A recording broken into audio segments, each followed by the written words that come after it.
c'est bon pour la santé. Et c'est le docteur Serge Rafal qui nous dit ce qui est bon pour la santé, comme tous les matins. Bonjour Serge. Bonjour Ilana. Alors ce matin, on va parler d'un sujet qui vous tient, je crois, particulièrement à cœur. C'est la dénutrition de la personne âgée.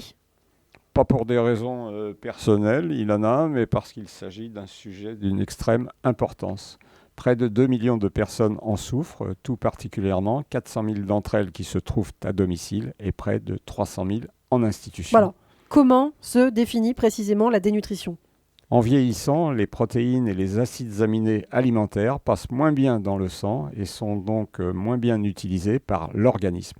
La dénutrition se définit par une perte de poids supérieure à 5% en un mois ou à 10% en 6 mois, un IMC inférieur à 21, je rappelle qu'il se calcule en divisant le poids en kilos par la taille au carré, et une albumine sanguine abaissée. Elle est dite sévère lorsque la perte de poids est supérieure à 10% en un mois, à 15% en 6 mois, que l'IMC est inférieur à 18 et que le dosage de l'albumine est inférieur à 30 grammes par litre. Et cette dénutrition a des effets bien sûr délétères. Bien entendu, elle aggrave toutes les pathologies, même chez les personnes en surpoids ou obèses, responsables d'une augmentation de la morbidité, je vous rappelle que c'est le pourcentage de malades dans une population à un moment donné, et de la mortalité. La dénutrition se fait aux dépens de la masse musculaire, pas de la graisse. Elle est donc responsable d'une diminution de la force musculaire et par conséquent de l'équilibre, parfois déjà précaire chez elle. Les interventions nutritionnelles sont donc indispensables. Bien sûr, car en augmentant la masse musculaire, elles visent à réduire le risque de chute, donc de fracture, d'hospitalisation, de perte d'autonomie. Quelles sont les causes principales de la dénutrition véritablement ? La diminution du capital protéique est nette après 50 ans, liée à une réduction de leur synthèse. C'est ainsi que la masse musculaire passe de 45% du poids du corps chez le sujet jeune à 25% chez la personne âgée. Et d'autres facteurs peuvent s'ajouter, une maladie grave, la prise de médicaments qui coupent l'appétit ou entraînent des troubles digestifs, des facteurs psychosociaux, maladies psychiatriques, isolement social, deuil, difficultés financières, institutionnalisation pas toujours bien vécue.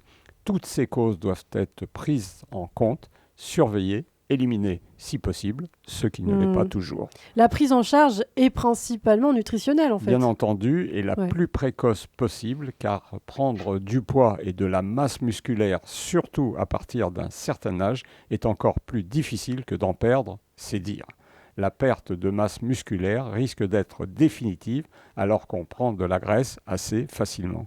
Il convient d'apporter une alimentation énergétique, 30 à 40 calories par kilo et par jour, et protéique, 1,5 par kilo et par jour, principalement en augmentant la fréquence des repas et en les enrichissant avec de la poudre de lait, du lait concentré, du fromage râpé, des œufs, de la crème fraîche, du beurre, du skyr.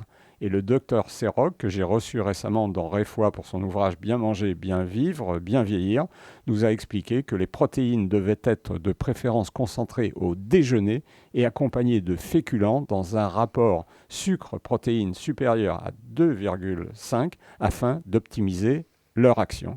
En pratique, qu'est-ce que ça signifie ? Si l'on ingère les 80 grammes de protéines nécessaires à une personne de 70 kg, il faut absolument les accompagner de 250 grammes de sucre. Vous comprenez ainsi que la composition d'un repas d'une personne âgée est fondamentalement différente de celle d'un adulte de 30 ans. Et les compléments alimentaires protéiques alors ? Comme leur nom l'indique, ils ne doivent intervenir qu'en complément. Ils ont comme principal inconvénient d'écœurer rapidement ce qui est fâcheux, d'où l'intérêt de les éviter ou les varier. Bon, alors en conclusion Serge ? Le surpoids et l'obésité constituent des facteurs de risque dont je vous parle régulièrement. Mais au-delà de 70 ans, le problème réside au contraire dans la perte de poids et la dénutrition. Le rôle de cette dernière est sous-estimé alors qu'elle constitue un élément péjoratif à prendre en charge précocement et activement. Comme chez l'enfant, la balance est le juge de paix qui permet de juger de l'efficacité des indispensables mesures à prendre ou déjà prises. Chaque gramme de muscle gagné rajoute des semaines au jour. Merci beaucoup Serge Rafal. Les conseils de Serge Rafal, le docteur de radiologie, à retrouver en podcast sur notre site internet radiologie.fr.